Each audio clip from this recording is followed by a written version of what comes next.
Ladies and gentlemen, welcome to another episode of the Midcard Mess podcast.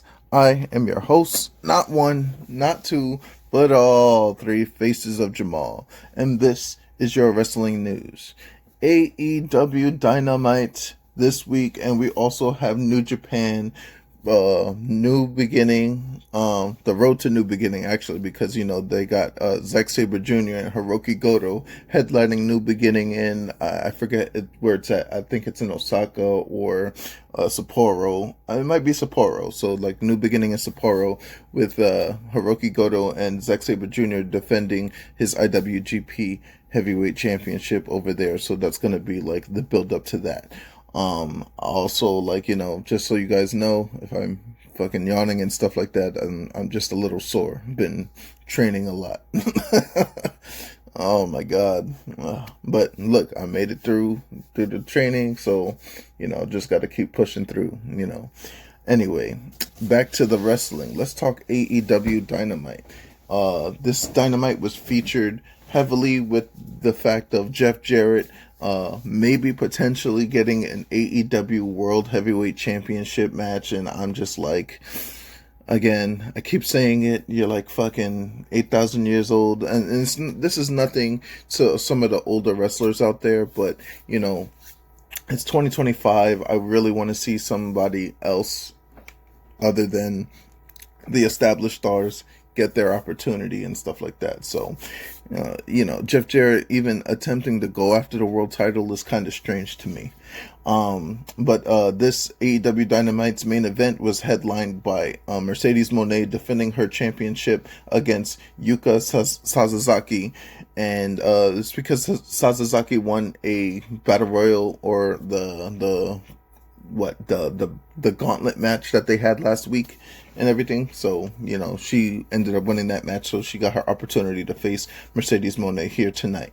Also, we have Brian Cage and Will Ospreay too, and Jay White finally gets his hands on that pesky Wheeler Yuta, and then also Ricochet versus AR Fox, who AR Fox is a close friend of Shane Strickland, so, that storyline coming up into the fold.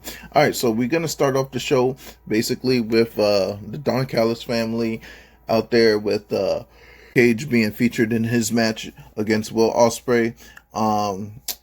This match was just total chaos from off the rip. Ospreay versus Brian Cage 2, it ended just the same as Brian Ospreay won. So, like, Will Ospreay gets the win here. But the thing about it is that the Don Callis family, they just beat the hell out of their opponent. And at the same token, like, Kenny Omega tried to make the save with the chair.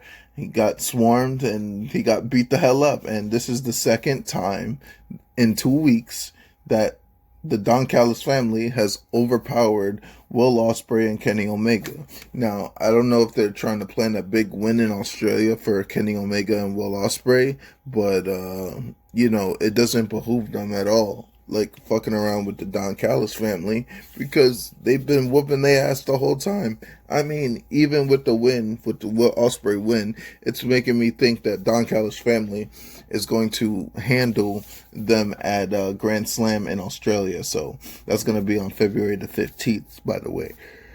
So after that Don Callis family mess, we go, you see Renee Paquette trying to get an interview with Swerve Strickland, but Hangman Adam Page walks straight into fucking Swerve's locker room, but he doesn't find what he's looking for, and then he dips. So as Renee tried to get a word with him, that nigga bumped into MJF, and then MJF looked into freaking Adam Page, and Adam Page looking at MJF, but they just look at each other like nobody gonna do nothing, mad pussy, like, not gonna do shit. But so Hangman walks off, and then Renee tries to get a word with MJF, and then MJF tells Renee that he has an offer for Jeff Jarrett's Last Outlaw's Last Ride. He had the offer for him, but nobody's gonna believe. MJF is the devil inside type shit. Like, he's not gonna want to do it. Like, Jeff Jarrett's not going to want to do any type of business with MJF. I mean, he's still got whatever faction that they got going on with him, Jay Lethal, Sanjay, and I forgot the other big guy's name, but you know, he doesn't want anything to do with MJF. Then they showed a promo. Basically, it was a Big Bill versus Powerhouse Hobbs. They're talking about the collision match that they're gonna have and stuff like that. But you know, it is what it is. All right, now the moment that you've all been waiting for: the Jeff Jarrett versus Claudio Castagnoli. If Jeff Jarrett wins, he gets a shot at the fucking AEW championship. But let's just fast forward to the end. Jon Moxley had to interfere in this match. He dropped Jeff with a paradigm shift, allowing Claudio to hit the neutralizer for the victory. I do not like this. I think that, you know, it's showing that Jeff Jarrett has a fucking chance, and he fucking doesn't. I'm sorry. Like, you know, Claudio could have won this shit on his own without fucking Jon Moxley interfering to hit a paradigm shift. Like, no. Like, he could have packed him the fuck up early and often. Like, get out of here. Like, pack that shit the fuck up out of here. But after, you know, Claudio wins and freaking Jon Moxley costs Jeff Jarrett the opportunity to get a shot at the AEW World title, MJF came out and attacked Jeff Jarrett. Like, how often does Jeff Jarrett got to get attacked to say that, to prove to niggas that he's not the one, he's not that guy? And then freaking MJF basically said that he respects his elders, so he won't say that he was right. So he's just beating the shit out of him, and then told him exactly that. We go back to backstage again, and then Renee Paquette interviews Ricochet, and she lets him know that Strickland interferes in the match that he's about to have with AR Fox, that they'll forfeit the match next week. Which, you know, Ricochet celebrates the news. He's like, you know, getting excited about that. And then he requests a sit-down interview with Renee on Collision on Saturday. So, you know, we'll see what that fucking entails.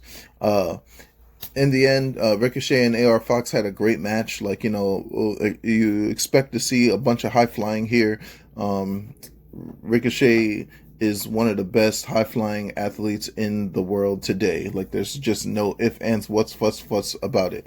AR Fox is equally as great, probably not better than Ricochet, but, like, you know, it is what it is. Ricochet goes after Fox with the scissors after the match, though, and then Swerve Strickland comes out to make the save. So, like, you know, he had to wait till after the match was over before he could intervene. So that's why his match is still booked for next week, him versus Ricochet. Then they showed that, I don't know if you guys seen it, but they had a close-up interview on YouTube with Jon Moxley and Renee Paquette, which is, you know, you see this basement looking thing. Renee goes down in the basement, and she's very transparent in the beginning, saying that, you know, she knows that her husband is, you know, doing the damn thing, but like, she doesn't understand why, and she's just trying to get answers type stuff. And basically, the writers decided to give each individual candid reasons why that they're doing what they're doing, and everybody here shined through when it comes to Claudio being a better talker, Pac doing the fuck, like, my son Pac was in the sauna just talking about, like, you know, he's tired of the bullshit type shit. Maria Shafir, freaking, she was talking about how she's ready to freaking do what she has to goddamn do. Wheeler Yuta talking about his transition into the character he's become.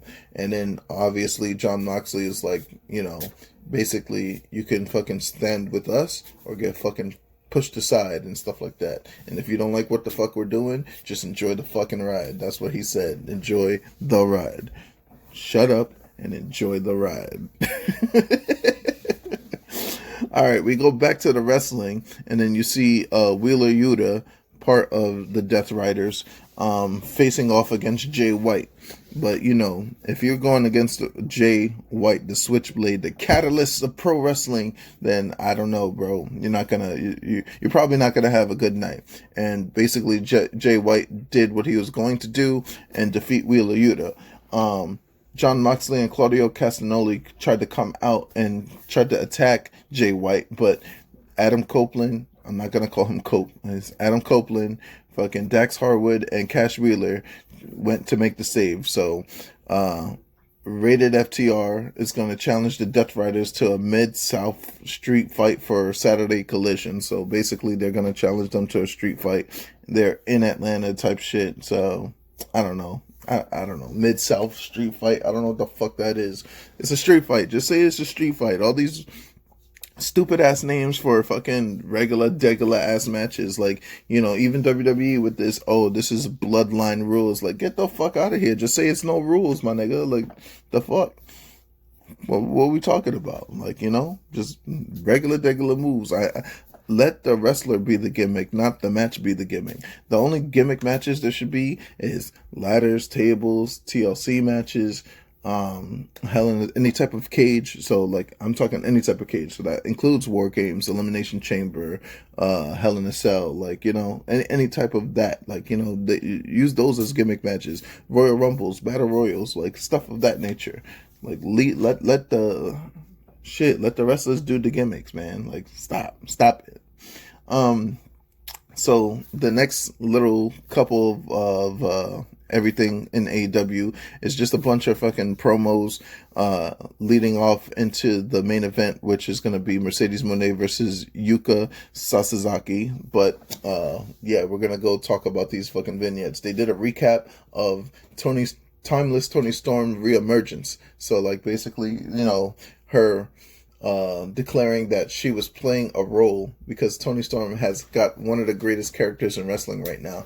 She's playing a role of herself, and she said the hardest role to play is yourself, and she did that timelessly, like, you know what I'm saying. So now that she's Timeless Tony Storm again, Mariah May is interviewed with Renee Paquette, and she claims that Tony Storm isn't real, that she mocks her, running down everything that she's done to Tony Storm, and that she vows to be forever the AEW champion. So, you know, she's on her Athena trip right now, and, you know, you're not Athena, not yet anyway. I mean, you have gotten, like, credit to Mariah May. She's been a better AEW champion than half of these girls have been, and it's crazy to say that because, like, you know, she's been in AEW for quite some, like, short amount of time, but, like, you know, she's doing the damn thing, and she's defending the belt. She's out there every week doing, like, she's there, like, she's visible, she's there.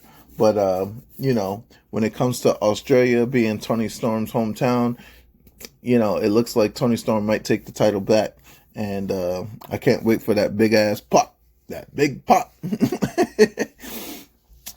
They show another promo with the Gun Club, Austin Gunn and Colton Gunn. They just have a video package of them, like, you know, reminiscing over their old matches and stuff like that. So the Gun Club coming back, probably going to help out Jay White. Maybe not. They might turn on Jay White. You know what I'm saying? They might turn on Jay White. I don't know what's the status with Juice Robinson as well. I don't know what's going on with, you know, the Bang Bang Gang. So hopefully the Bang Bang Gang still remains the same. So, you know, I hope so.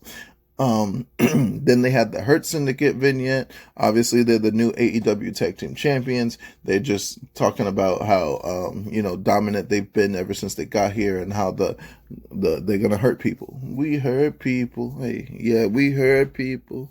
Yeah, we hurt people. Then they show a Konosuke Takeshita vignette, and, you know, what else can I say about Konosuke? Like, he's in the Don Callis family. He's the never openweight champion. He's the AEW International champion. He's just whooping everybody's ass and taking everybody's name. So, like, you know, that's just the gist of that.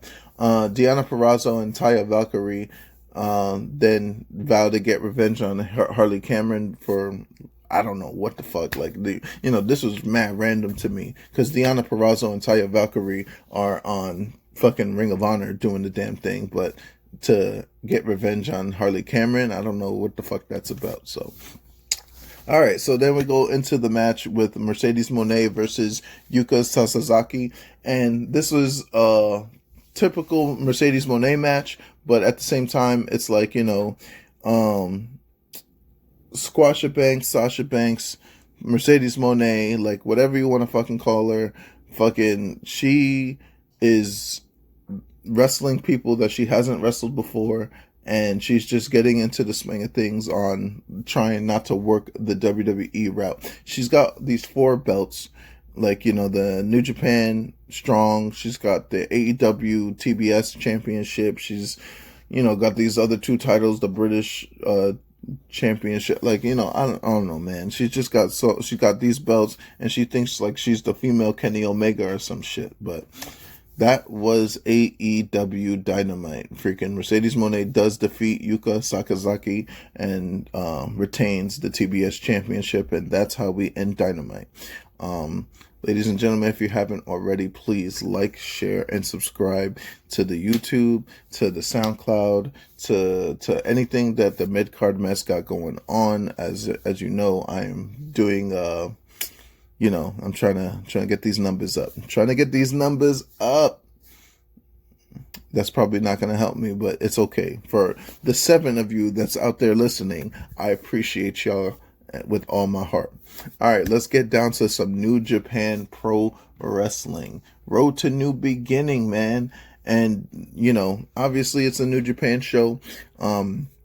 I normally try to catch it as it happens because, like, you know, I work the night shift, so I can catch it like at 3 o'clock start time in the USA on the Eastern time schedule. But if you don't want to fucking do all of that, if you have New Japan World, you can watch it like 7 o'clock in the morning. It's already done, or, you know, sometime during the day type stuff. So we had the kickoff match. You got 2 young lions, Shama Kato and Dakli Nagi, and then freaking they went to 10-minute draw. It's 2 young lions going against each other. Black trunks, black boots, no knee pads, no elbow pads, and all that good stuff. So you already know the vibes there. TMDK represented by Hartley Jackson and Ryohei Oya versus Katsuya Murashima and Yoshihashi, who is part of that Hantai group that I keep talking about. All you have to do is turn that O into an E, and then you have, you know what the fuck I'm talking about. They're fucking getting fucked. They're dookie. Yo, Yoshihashi is dookie, son. Like, I swear, bro. Like, I hope, like, you know, I don't know, man. It's something about Yoshihashi's character. I'm not gonna say he's dookie, but his character is trash. It's dookie. Like, get out of here. Pack it up. They get defeated. Katsuya Morishima and Yoshihashi get defeated by Ryohei Oya and Hartley Jackson, and that's basically Ryohei and Yoshihashi going at it for, like, you know, a long time. You know, Ryohei coming off the victory off of Yoshihashi at the other New Beginning, Road to New Beginning show a couple weeks back. Then you had Jado, Togi Makabe, Shota Umino, and El Fantasmo defeating the United Empire, which featured Jacob Austin Young, Francisco Akira, Great Okan, and Jeff Cobb. The United Empire's momentum is going slow, especially with it being the beginning of the year. And I'm not sure, like, you know, what they got planned for the United Empire, but something's got to change quick for them. Bullet Club, War Dogs, going against, represented by Sanada and Taji Ishimori versus Taka Taichi, which is just 4 guys, or just 5 guys, or just 3 guys. I don't know, just guys. They're just guys at this point. They're just a guy. Shout out to oh my god, it's just a guy, bro. Just a guy. Raphael Sands, man, that boy just with the just a guy. These niggas are just the guys. But the War Dogs defeat Taka Taichi. Obviously Sonata turning his back on Taka Michinoku and Taichi, especially Taichi. So that match got to happen eventually. Hopefully they have a match set up for New Beginning in Sapporo or Osaka or wherever. They got to set the New Beginning. Los Ingobernables de Japón, which is represented by Hiromu Takahashi and Tetsuya Naito, ends up defeating Takumi Hanma and Tomohiro Ishii, part of that Hantai group again. Like these are just a bunch of old niggas and Hiromu going against each other type stuff. Tetsuya Naito is over the hill. I love Tetsuya Naito, but he's over the hill. Hiromu is doing fantastic work against heavyweights here.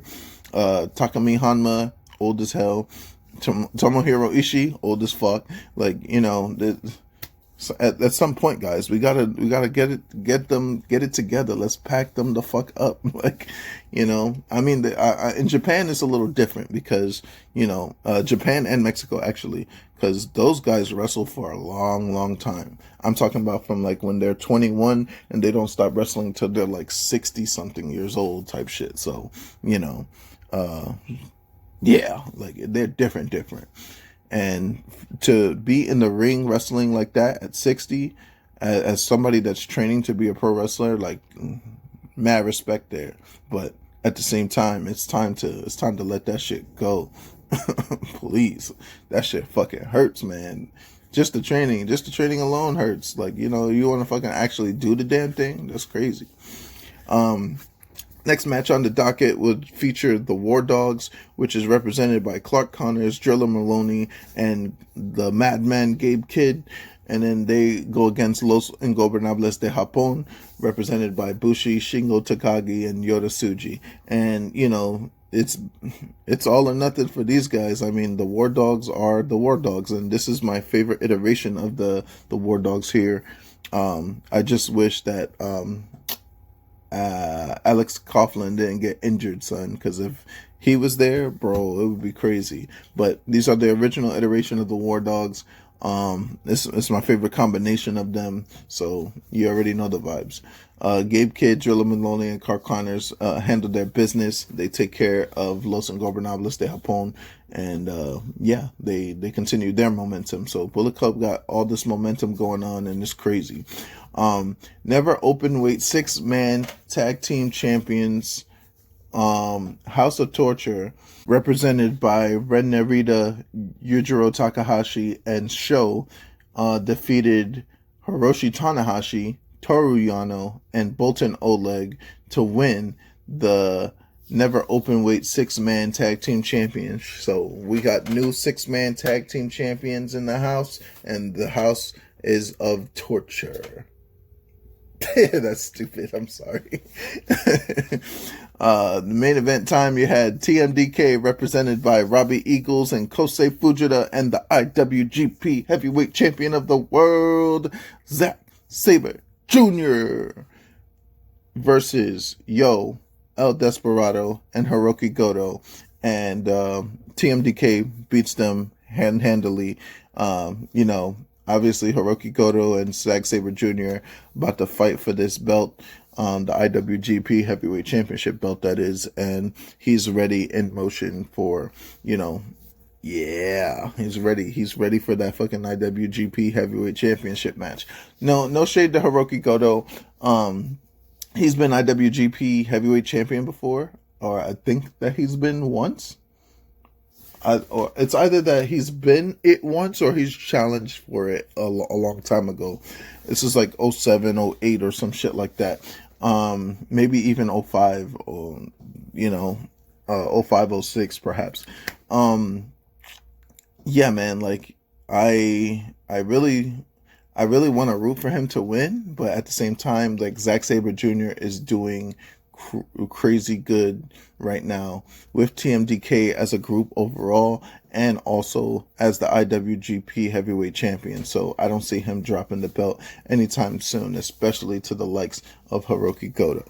One more little bit of news here. It is now officially confirmed that one of the greatest of all time, the COO of WWE, the Chief Executive Officer, Triple H, Paul Levesque, is headed to the Hall of Fame. It is long overdue. The King of Kings, the cerebral assassin, the game, Triple H, man. Yeah, man, he was one of my favorite wrestlers ever. Like, he made me love pro wrestling and that's the thing too. Like as a heel, like he would make you give a shit about whoever the fuck he was in the ring with, whether it was Booker T, Rob Van Dam, Stone Cold, Mick Foley, The Rock, anybody. Like he was very easy to hate, and you know, it wasn't on some like, you know, some other dumb shit. Like he, we hated him because he was so good. It's not that he was like, it's not like he was a vicious person, but like he really was a vicious person, and Triple H the character, very vicious person. I mean, putting sledgehammers to people's heads, ending careers, like, you know, look what he did to his own best friend Shawn Michaels, and fucking sledgehammered him in the back and fucked him up and type shit. Like, you know, what the hell? But at the end of the day, you know, there's a lot that goes on with the story, the career of Triple H that hasn't already been said. You know, him being part of the clique and him eating shit for all those years, part of the Montreal Screwjob, you know, part of fucking a whole bunch of historical wrestling events that actually happened. I mean, the pipe bomb that CM Punk promoted, that he was one of the names tossed out there, and fucking everything of that nature too. Like, you know, the NXT's existence, you know, that doesn't happen without Triple H, and it's insane and incredible that, you know, he's lasted this long. Yeah, man, like Triple H is one of the greatest of all time. Like, you know, I've always played him in the video games. Every time I still spit my water out to this day. I drink my fucking water, but if I'm in the shower or something like that, hit the little and spit out the water and shit like that. Like, you know, it's so good. It's so good.